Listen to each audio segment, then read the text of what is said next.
que chef de gouvernement, avec tout cet embargo qu'on a imposé à notre pays, est-ce que vous n'êtes pas inquiet quant à la gestion? Pourquoi il faut être inquiet? La vie de l'être humain, elle est faite de défis.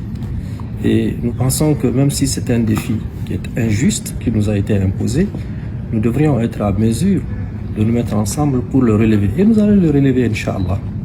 Il n'y a aucune crainte de ce point de vue. Le peuple nigérien est déterminé.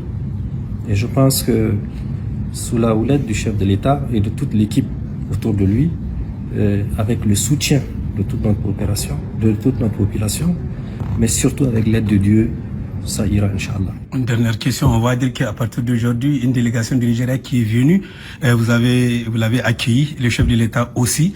Est-ce qu'on peut dire la dynamique d'un certain rapprochement ou bien d'ouverture de négociations avec la CEDEAO est en cours? Écoutez, avant même que cette délégation ne vienne, le chef de l'État a clairement dit qu'il n'a jamais été fermé. Quel intérêt il a à se fermer vis-à-vis de toute initiative qui va dans le sens de servir ces populations? C'est parce qu'on nous a imposé ce défi qu'il a dit qu'il faudrait évidemment que nous nous asseyions.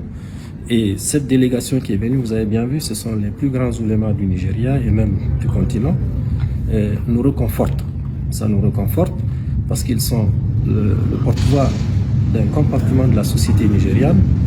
Au-delà de ça, vous avez même les parlementaires nigérians qui se sont réunis et qui ont clairement dit leur désapprobation sur toute idée de venir attaquer notre pays. Mais il n'y a pas que les parlementaires et les oulémas. Vous avez aussi les populations nigérianes, les opérateurs économiques. Nous en avons entendu la plupart d'entre eux et ça nous reconforte parce que notre plus grand voisin, c'est le Nigeria, on le sait. 1500 km que nous partageons de frontières. Si vous prenez de Difa en passant par Zander, Tawa, Dosso, je n'ai pas oublié Maradi, c'est des populations de part et d'autre, elles sont toutes les mêmes.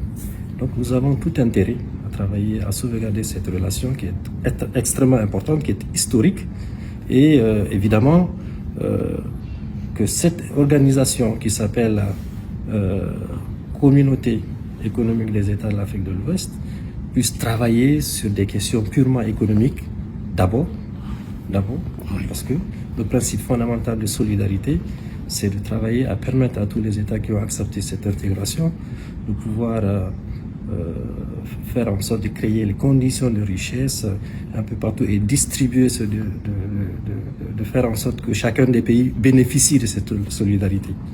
Donc si on constate que en lieu et place de cette solidarité économique, le principe politique et militaire prennent le devant, évidemment, nous ne pouvons que le regretter.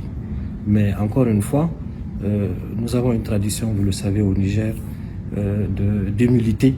Le Nigérien, Dieu l'a fait pacifiste et pacifique. Et nous voudrions très rapidement qu'une solution soit trouvée et puis que notre pays reprenne